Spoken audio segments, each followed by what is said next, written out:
targeted each and every household and individual through housing for all, Har Ghar Jal, electricity for all, cooking gas for all, bank accounts and financial services for all in record time. The worries about food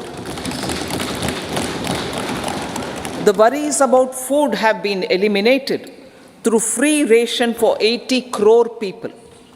Minimum support prices for the produce of Annadata are periodically increased appropriately. These and the provision of basic necessities have enhanced real income in the rural areas. Their economic needs could be addressed, thus spurring growth and generating jobs. Social justice. Our government is working with an approach to development that is all-round, all-pervasive, and all-inclusive. Sarvangin, Sarvasparshi, or Sarvasamaveshi. It covers all castes and people at all levels.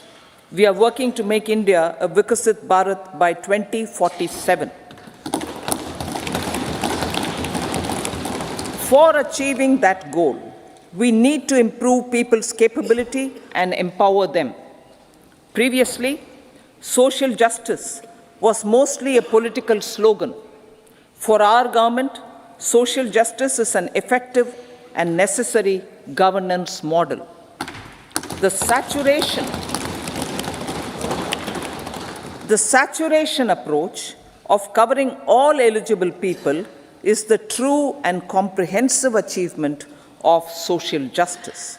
This is secularism in action, reduces corruption, and prevents nepotism, prevents Bhai Bhatijawad. There is transparency and assurance that benefits are delivered to all eligible people. The resources are distributed fairly. All, regardless of their social standing, get access to opportunities. We are addressing systemic inequalities that had plagued our society. We focus on outcomes and not on outlays so that the social economic transformation is achieved. As our Prime Minister firmly believes, we need to focus on 4 major castes. They are Garib, Mahilaye, Yuva, and Annadata. Their needs, their aspirations, and their welfare are our highest priority. The country progresses when they progress. All 4 require and receive government support in their quest to better their lives. Their empowerment and well-being will drive the country forward. Garib Kalyan, Desh Ka Kalyan. We believe in empowering the poor. The earlier approach of tackling poverty through entitlements had resulted in very modest outcomes. When the poor became empowered partners in the development process, government's power to assist them also increases manifold. With the pursuit of Sabka Saath, in these 10 years, the government has assisted 25 crore people to get freedom from multi-dimensional poverty. Our government's efforts are now getting synergized with energy and passion of such empowered people.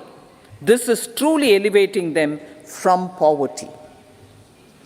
Direct benefit transfer of 34 lakh crore rupees from the government using PM Jan Dhan accounts has led to savings of 2.7 lakh crores of rupees for the government. This savings has been realized through avoidance of leakages prevalent earlier. The savings have helped in providing more funds for Garib Kalyan. PM Swanidhi has provided credit assistance to 78 lakh street vendors. From that total, From that total of 78 lakh street vendors, 2.3 lakh have received credit for the third time. PM Janman Yojana reaches out to the particularly vulnerable tribal groups who have remained outside the realm of development so far. PM Vishwakarma Yojana provides end-to-end support to artisans and craftspeople engaged in 18 trades. The schemes for empowerment of Divyangs and transgender persons reflect firm resolve of our government to leave no one behind. Welfare of Annadata. Farmers are our Annadata. Every year under PM Kisan Samman Yojana, direct financial assistance is provided to 11.8 crore farmers, including marginal and small farmers. Crop insurance is given to 4 crore farmers under PM Fasal Bima Yojana. These, besides several other programs, are assisting Annadata in producing food for the country and for the world. Electronic National Agricultural Market has integrated 1,361 mandis and is providing services to 1.8 crore farmers with trading volume of 3 lakh crores of rupees. The sector is poised for inclusive, balanced, higher growth and productivity. These are facilitated from farmer-centric policies, income support, coverage of risks through price and insurance support, promotion of technologies and innovations through startups. Empowering the Amrit PD, the Yuva. Our prosperity depends on adequately equipping and empowering the youth. The National Education Policy 2020 is ushering the transformational reforms. PM Schools for Rising India, PM Shri, are delivering quality teaching and nurturing holistic and well-rounded individuals. The Skill India mission has trained 1.4 crore youth,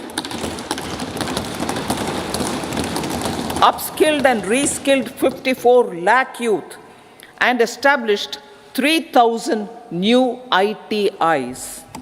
A large number of institutions of higher learning, namely 7 IITs, 16 triple ITs, 7 IIMs, 15 AIMS, and 390 universities have been set up. PM Mudra Yojana has sanctioned 43 crore loans aggregating to 22.5 lakh crores of rupees for entrepreneurial aspirations of our youth. Besides that, Fund of Funds, Startup India, and Startup Credit Guarantee schemes are assisting our youth. They are also becoming Rozgar Data. The country is proud of our youth scaling new heights in sports. The highest ever medal tally in Asian Games and Asian Para Games in 2023 reflects a high confidence level.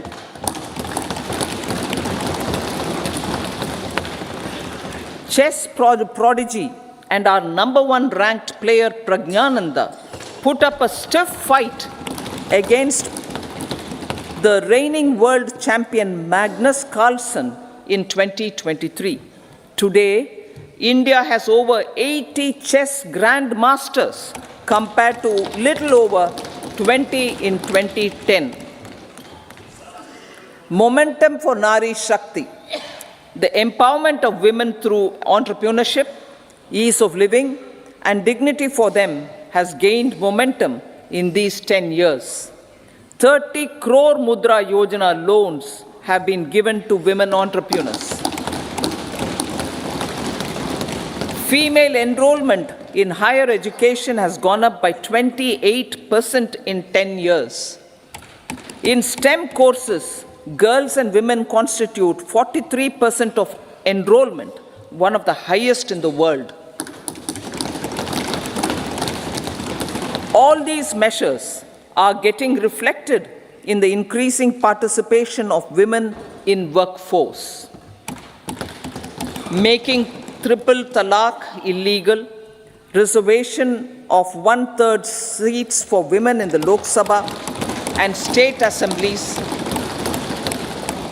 and giving over 70% houses under PM Awas Yojana in rural areas to women, and giving over 70% houses under PM Awas Yojana in rural areas to women as sole or joint owners have enhanced their dignity. Exemplary track record of governance, development, and performance. Besides delivering on high growth in terms of gross domestic product, the government is equally focused on a more comprehensive GDP, that is, governance, development, and performance. Our government has provided transparent, accountable, people-centric, and prompt, trust-based administration with citizen-first and minimum government, maximum governance approach. The impact of all-round development is discernible in all sectors. There is macroeconomic stability, including in the external sector. Investments are robust. The economy is doing well.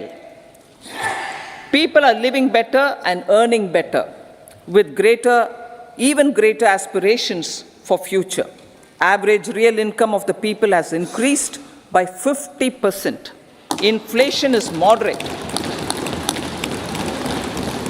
People are getting empowered, equipped, and enabled to pursue their aspirations. There is effective and timely delivery of programs and of large projects. Economic management. The multi-pronged economic management over the past 10 years has complemented people-centric, inclusive development. Following are some of the major elements. 1. All forms of infrastructure, physical, digital, or social, are being built in record time.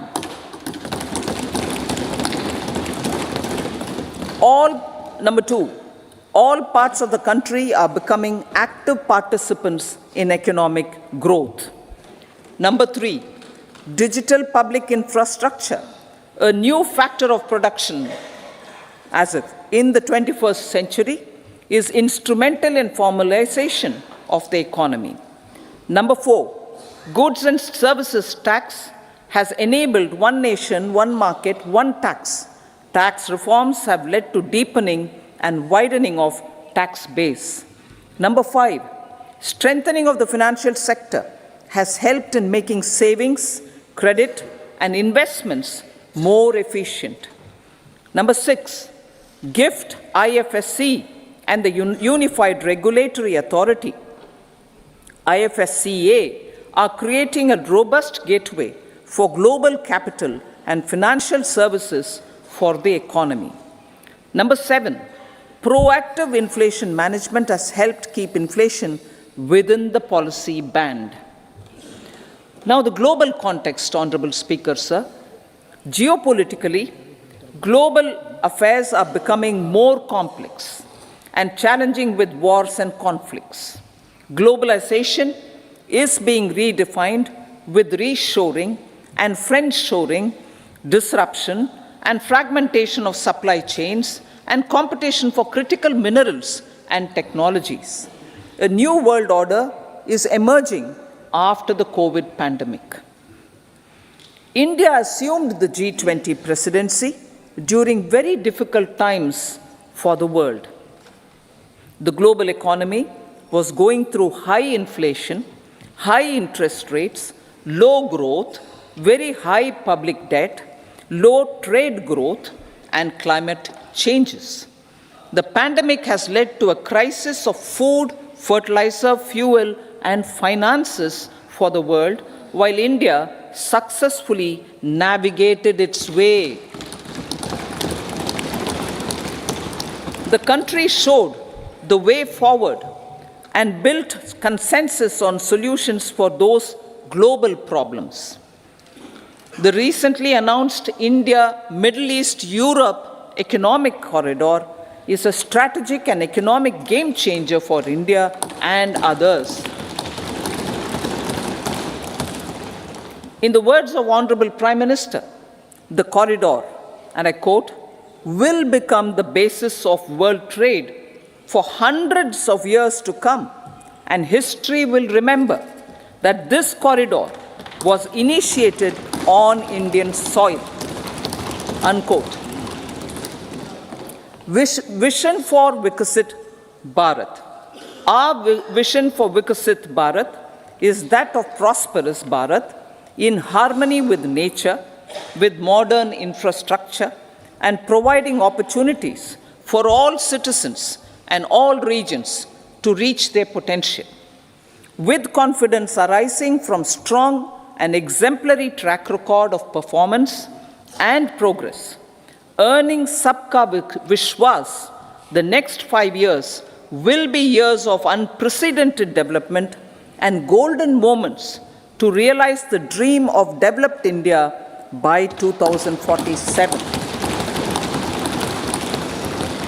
The trinity of demography, democracy, and diversity backed by Sabka Prayas has the potential to fulfill aspirations of every Indian. As Honorable Prime Minister in his Independence Day address to the nation mentioned, I quote, there is no dearth of opportunities, as many opportunities as we want. The country is capable of creating more opportunities. Sky is the limit, unquote. Strategy for Amrit Kal. Our government will adopt economic policies that foster and sustain growth, facilitate inclusive and sustainable development, improve productivity, create opportunities for all, help them enhance their capabilities, and contribute to generation of resources to power investments and fulfill aspirations. Guided by the principle, reform, perform, and transform, the government will take up next generation reforms and build consensus with the states and stakeholders for effective implementation. It is an important policy priority for our government to ensure timely and adequate finances, relevant technologies, and appropriate training for the micro, small, and medium enterprises, MSMEs, to grow and also compete globally. Orienting the regulatory environment to facilitate their growth will be an important element of this policy mix. Aligning with the Panchamrit goals, our government will facilitate sustaining high and more resource-efficient economic growth. This will work towards energy security in terms of availability, accessibility, and affordability. For meeting the investment needs, our government will prepare the financial sector in terms of size, capacity, skills, and regulatory framework. Aspirational Districts Program. Our government stands ready to assist the states in faster development of aspirational districts and blocks, including generation of ample economic opportunities. Development of the East. Our government will pay utmost attention to make the eastern region and its people a powerful driver of India's growth.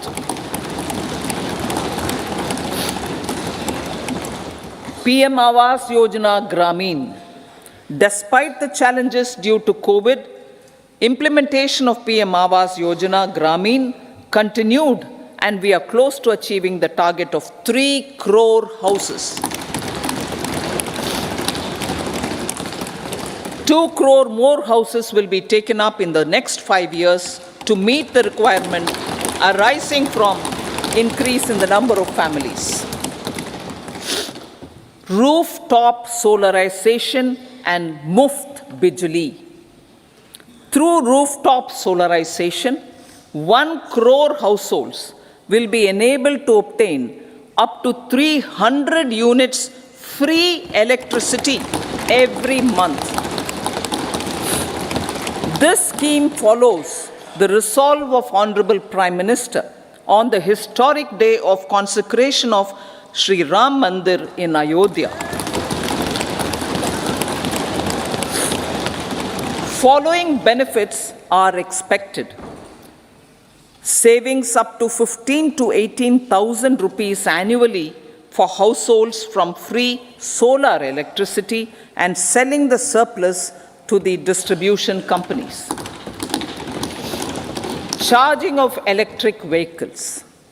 Entrepreneurship opportunities for a large number of vendors for supply and installation. Employment opportunities for the youth with technical skills in manufacturing, installation, and maintenance. Housing for middle class. Our government will launch a scheme to help deserving sections of the middle class, and I quote from Honorable Prime Minister's words, living in rented houses or slums or chawls and unauthorized colonies, unquote, to buy or build their own houses. Medical colleges. Several youth are ambitious to get qualified as doctors. They aim to serve our people through improved healthcare services. Our government plans to set up more medical colleges by utilizing the existing hospital infrastructure under various departments. A committee for this purpose will be set up to examine the issues and make relevant recommendations. Cervical cancer vaccination. Our government will encourage vaccination for girls in the age group of 9 to 14 years for prevention of cervical cancer. Maternal and child health care. Various schemes for maternal and child care will be brought under one comprehensive program for synergy in implementation. Upgradation of Anganwadi centers under Saksham Anganwadi and Poshan 2.0 will be expedited for improved nutrition delivery, early childhood care, and development. The newly designed U-Win platform for managing immunization and intensified efforts of Mission Indradhanush will be rolled out expeditiously throughout the country. Ayushman Bharat. Healthcare cover under Ayushman Bharat scheme will be extended to all ASHA workers, to all Anganwadi workers and helpers. Agriculture and food processing. The efforts of value addition in agriculture sector and boosting farmers' incomes will be stepped up. Pradhan Mantri Kisan Sampada Yojana has benefited 38 lakh farmers and generated 10 lakh employment. Pradhan Mantri Formalization of Micro Food Processing Enterprises Yojana has assisted 2.4 lakh SHGs and 60,000 individuals with credit linkages. Other schemes are complementing the efforts for reducing post-harvest losses and improving productivity and incomes. For ensuring faster growth of the sector, our government will further promote private and public investment in post-harvest activities, including aggregation, modern storage, efficient supply chains, primary and secondary processing and marketing and branding. Nano DAP. After the successful adoption of nano urea, application of nano DAP on various crops will be expanded in all agroclimatic zones. Atmanirbhar Oil Seeds Abhiyan. Building on the initiative announced in 2022, A strategy will be formulated to achieve Atmanirbharta for oil seeds such as mustard, groundnut, sesame, soya bean, and sunflower. This will cover research for high-yielding varieties, widespread adoption of modern farming techniques, market linkages, procurement, value addition, and crop insurance. Dairy development. A comprehensive program for supporting dairy farmers will be formulated. Efforts are already on to control foot and mouth disease. India is the world's largest milk producer with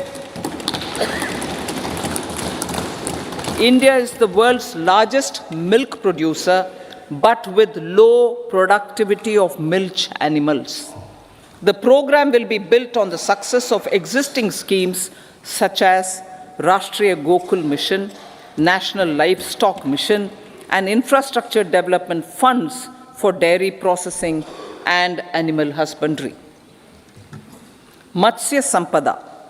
It was a government which set up a separate department for fisheries, realizing the importance of assisting fishermen. This has resulted in doubling of both inland and aquaculture production. Seafood exports since 2013-14 has also doubled. Implementation of Pradhan Mantri Matsya Sampada Yojana will be stepped up to 1. Enhance aquaculture productivity from existing 3 to 5 tons per hectare. 2. Double exports to 1 lakh crore rupees, and 3. Generate 55 lakh employment opportunities in the near future. 5 integrated aqua parks will also be set up. Lakpati Didi.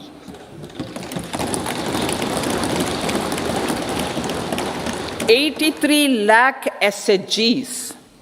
83 lakh SHGs with 9 crore women are transforming rural socio-economic landscape with empowerment and self-reliance. Honorable Speaker said, their success has assisted nearly 1 crore women to become Lakpati Didi already. They are an inspiration to others. Their achievements will be recognized through honoring them. Buoyed by the success, it has been decided to enhance the target for Lakpati Didi from 2 crores to 3 crores.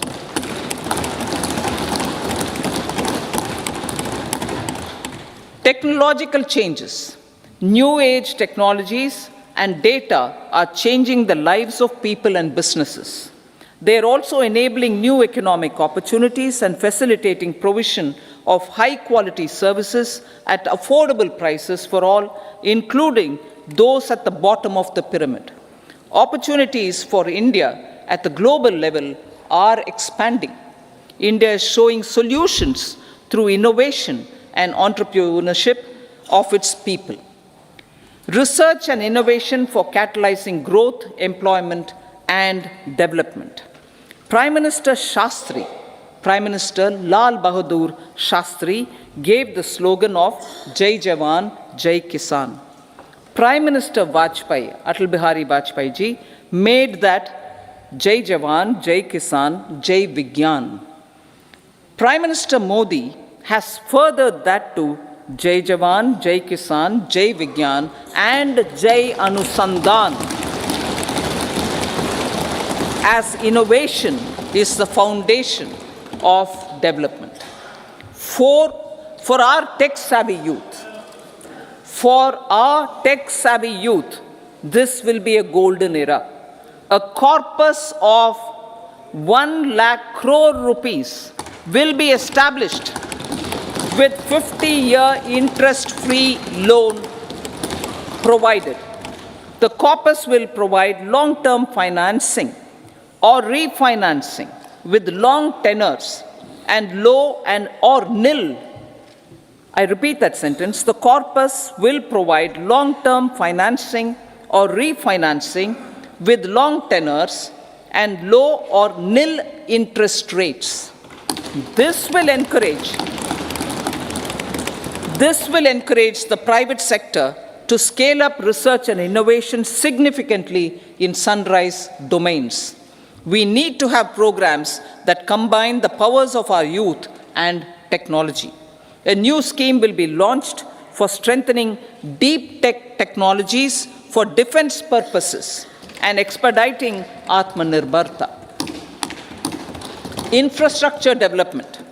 Building on the massive tripling of the capital expenditure outlay in the past 4 years, resulting in huge multiplier impact on economic growth and employment creation, the outlay for the next year is being increased by 11.1% to 11,111 crore rupees.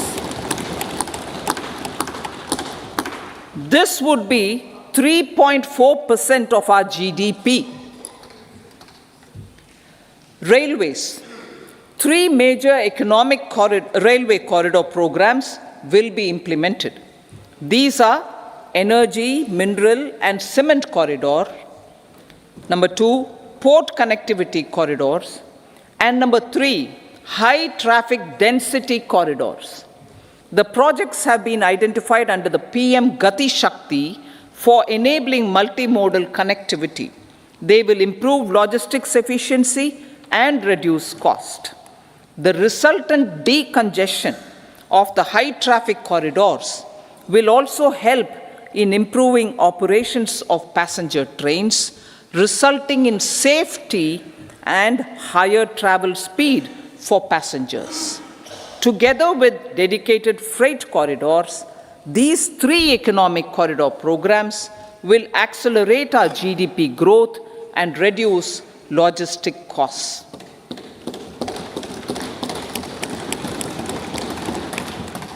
40,000 normal rail bogies will be converted to Vande Bharat standards to enhance safety, convenience, and comfort of passengers. Aviation sector. The aviation sector has been galvanized in the past 10 years. Number of airports have doubled to 149. Rollout of air connectivity to Tier 2 and Tier 3 cities under UDAN scheme has been widespread. 517 new routes are carrying 1.3 crore passengers. Indian carriers have proactively placed orders for over 1,000 new aircrafts. Expansion of existing airports and development of new airports will continue expeditiously. Metro and Namo Bharat. We have a fast expanding middle class and rapid urbanization is taking place. Metro rail and Namo Bharat can be the catalyst for the required urban transformation. Expansion of these systems will be supported in large cities, focusing on transit-oriented development. Green energy. Towards meeting our commitment for net zero by 2070, the following measures will be taken. Viability gap funding will be provided for harnessing offshore wind energy potential for initial capacity of 1 gigawatt. Coal gasification and liquefaction capacity of 100 metric tons will be set up by 2030. This will also help in reducing imports of natural gas, methanol, and ammonia. Phased mandatory blending of compressed biogas in compressed natural gas for transport and piped natural gas for domestic purposes will be mandated. Financial assistance will be provided for procurement of biomass aggregation machinery to support collection. Electric vehicle ecosystem. Our government will expand this and strengthen the e-vehicle ecosystem by supporting manufacturing and charging infrastructure. Greater adoption of e-buses for public transport networks will be encouraged through payment security mechanism. Biomanufacturing and biofoundry. For promoting green growth, a new scheme of biomanufacturing and biofoundry will be launched. This will provide environment-friendly alternatives such as biodegradable polymers, bioplastics, biopharmaceuticals, and bioagri inputs. This scheme will also help in transforming today's consumptive manufacturing paradigm to the one based on regenerative principles. Blue Economy 2.0. For promoting climate resilient activities for Blue Economy 2.0, a scheme for restoration and adaptation measures and coastal aquaculture and mariculture with integrated and multi-sectoral approach will be launched. Comprehensive development of tourist centers. The success of organizing G20 meetings in 60 places presented diversity of India to global audience. Our economic strength has made the country an attractive destination for business and conference tourism. Our middle class also now aspires to travel and explore. Tourism, including spiritual tourism, has tremendous opportunities for local entrepreneurship. States will be encouraged to take up comprehensive development of iconic tourist centers, branding and marketing them at global scale.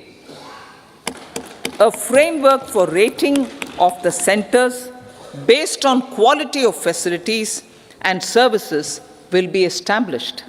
Long-term interest-free loans will be provided to states for financing such development on matching basis. To address the emerging fervor for domestic tourism, Honorable Speaker, sir, projects for port connectivity, tourism infrastructure, and amenities will be taken up on our islands, including Lakshadweep.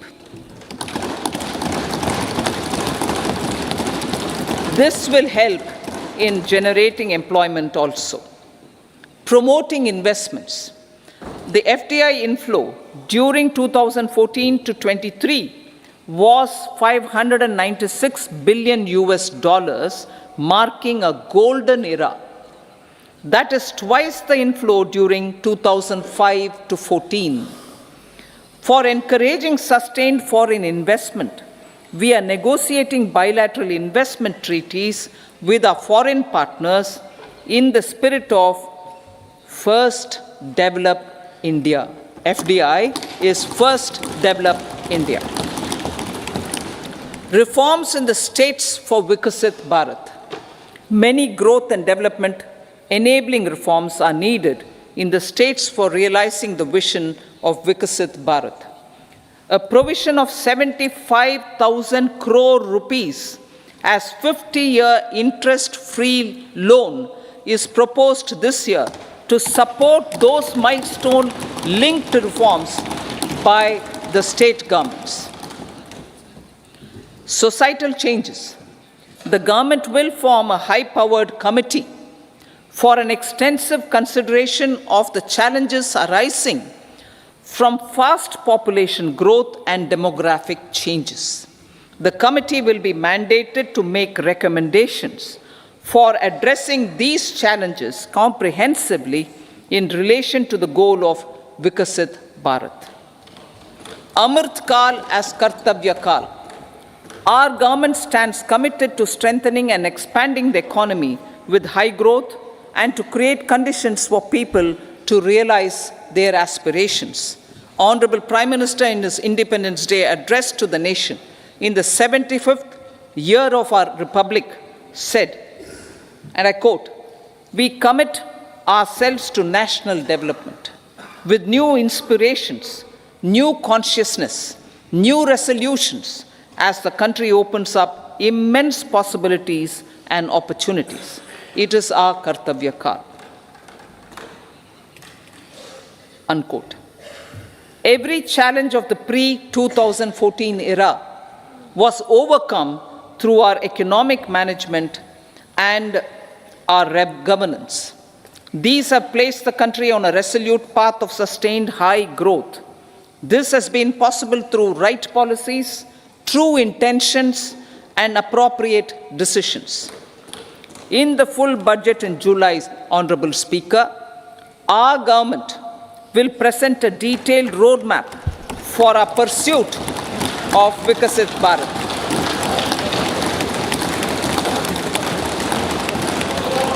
Revised estimates of 2023-24. The revised estimate of the total receipts other than borrowings is 27.56 lakh crores of rupees, of which the tax receipts are 23.24 lakh crore rupees. The revised estimate of total expenditure is 44.90 lakh crore rupees. The revenue receipts at 30.03 lakh crore rupees are expected to be higher than the budget estimate, reflecting strong growth momentum and formalization in the economy. The revised estimate of the fiscal deficit is 5.8% of GDP, improving on the budget estimate, notwithstanding moderation in the nominal growth estimates.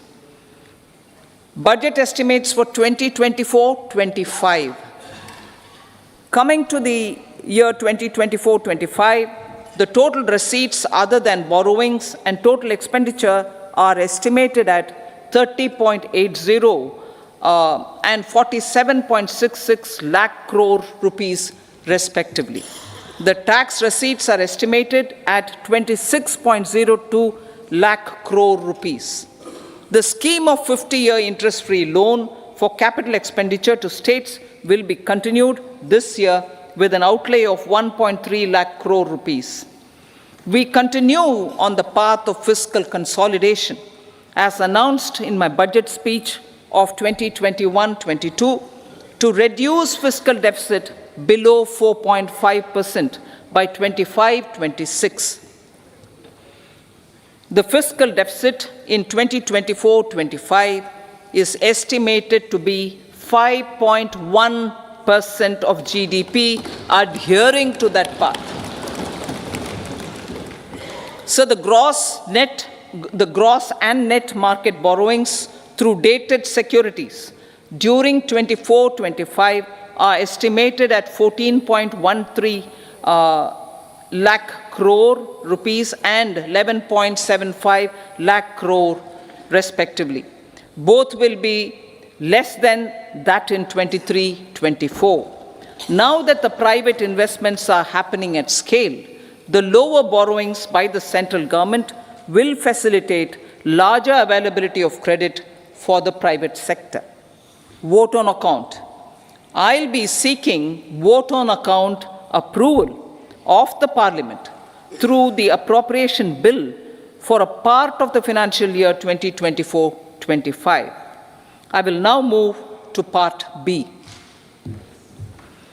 Honorable Speaker, sir, over the last 10 years, the direct tax collections have more than trebled and the return filers swelled 2.4 times. I would like to assure the taxpayers that their contributions have been used wisely for the development of the country and welfare of its people. I appreciate the taxpayers for their continued support. The government has reduced and rationalized tax rates. Under the new tax scheme, there is now no tax liability for taxpayers with income up to 7 lakh rupees up from 2.2 lakh rupees in the financial year 2013-14. The threshold for presumptive taxation for retail businesses was increased from 2 crores to 3 crores. Similarly, the threshold for professionals eligible for presumptive taxation was increased from 50 lakh rupees to 75 lakh rupees. Also, corporate tax rate was decreased from 30% to 22% for existing domestic companies and to 15% for certain new manufacturing companies. Honorable Speaker, sir, in the last 5 years, our focus has been to improve taxpayer services. The age-old jurisdiction-based assessment system was transformed with the introduction of faceless assessment and appeal, thereby imparting greater efficiency, transparency, and accountability. Introduction of updated income tax returns, a new Form 26AS, and pre-filling of tax returns have made filing of tax returns simpler and easier. Average processing time of returns has been reduced from 93 days in the year 2013-14 to a mere 10 days this year, thereby making refunds faster. Indirect taxation. By unifying the highly fragmented indirect tax regime in India, the GST has reduced the compliance burden on trade and industry. The industry has acknowledged the benefits of GST. According to a recent survey conducted by a leading consulting firm, 94% of industry leaders view the transition to GST as largely positive. According to 80% of the respondents, it has led to supply chain optimization, as elimination of tax arbitrage and octroi has resulted in disbanding of checkposts at the state and city boundaries. At the same time, tax base of GST more than doubled, and the average monthly gross GST collection has almost doubled to 1.66 lakh crores this year. States too have benefited.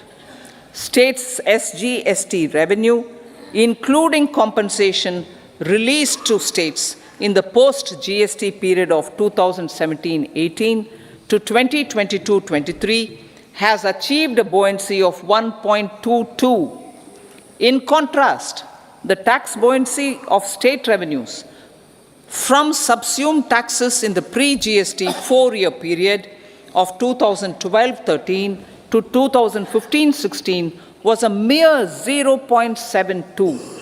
The biggest beneficiaries are consumers, as reduction in logistic cost and taxes have brought down prices of most goods and services.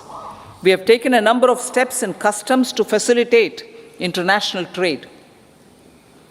As a result, the import release time declined by 47% to 71 hours at inland container depots, by 28% to 44 hours at air cargo complexes, and by 27% to 85 hours at seaports over the last 4 years since 2019, when the national time release studies were first acted.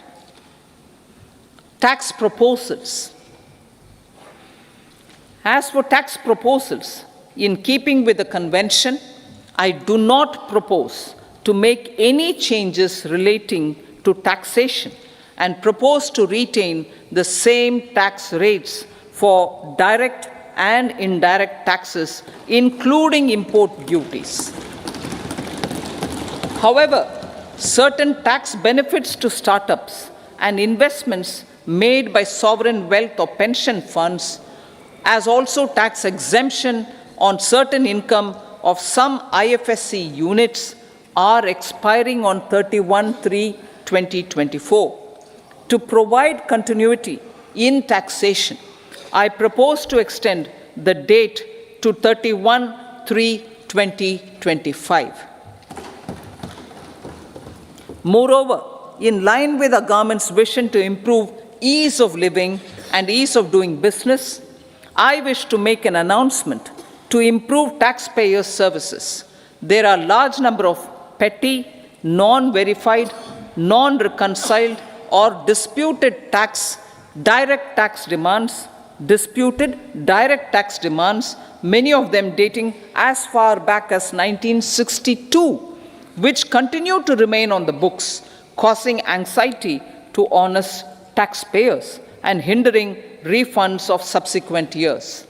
Honorable Speaker, sir, I propose to withdraw such outstanding direct tax demands up to 25,000 rupees pertaining to the period up to financial year 2009-10 and up to 10,000 rupees for financial years 2010-11 to 2014-15. This is expected to benefit about 1 crore taxpayers. 1 crore taxpayers would benefit out of this. Economy then and now.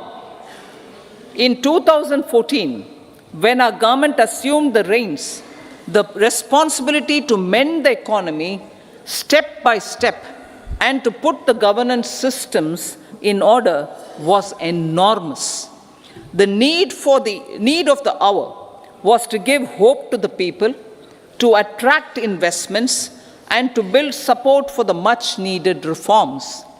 The government did that successfully, following a strong belief of nation first.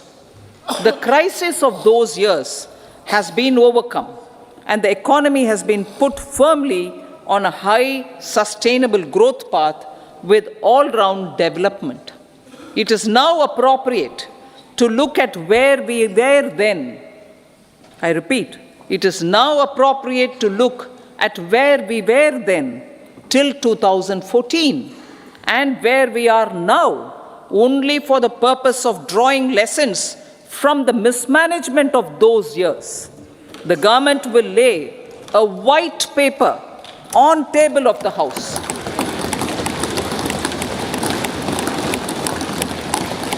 The exemplary track record of governance, development and performance, effective delivery and Jan Kalyan has given the government trust, confidence and blessings of the people to realize whatever it takes, the goal of Vikasit Bharat with good intentions, true dedication and hard work in the coming years and decades. With this, Honorable Speaker, I commend the interim budget to this august House. Jai Hind.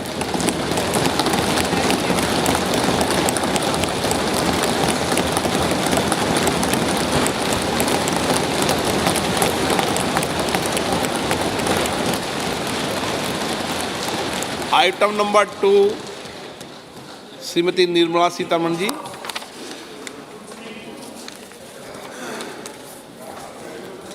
So, with your permission, I rise to lay on the table the following statements under Section 3(1) of the Fiscal Responsibility and Budget Management Act 2003, Medium-Term Fiscal Policy cum Fiscal Policy Strategy Statement and Macroeconomic Framework Statement. Item number 3, Srimati Nirmala Sitharaman ji. Sir, with your permission, I rise to move for leave to introduce the Finance Bill 2024. प्रश्न ये है कि विधेयक को पुनर्स्थापित करने की अनुमति प्रदान की जाए। जो सदस्य इसके पक्ष में हाँ कहें, जो सदस्य विरोध में ना कहें। मेरे विचार में निर्णय हाँ वालों के पक्ष हुआ, हाँ वालों के पक्ष हुआ। माननीय मंत्री जी विधेयक को पुनर्स्थापित करें। Sir, I introduce the bill. सभा की कार्रवाई शुक्रवार दिनांक 2 फरवरी 2024 को प्राप्त 11 बजे तक के लिए स्थगित की जाती है।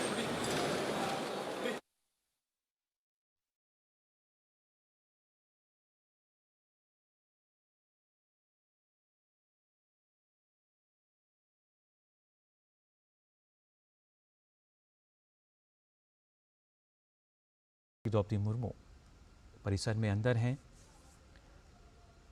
विशेष अभिभाषण के लिए आगे बढ़ती हुई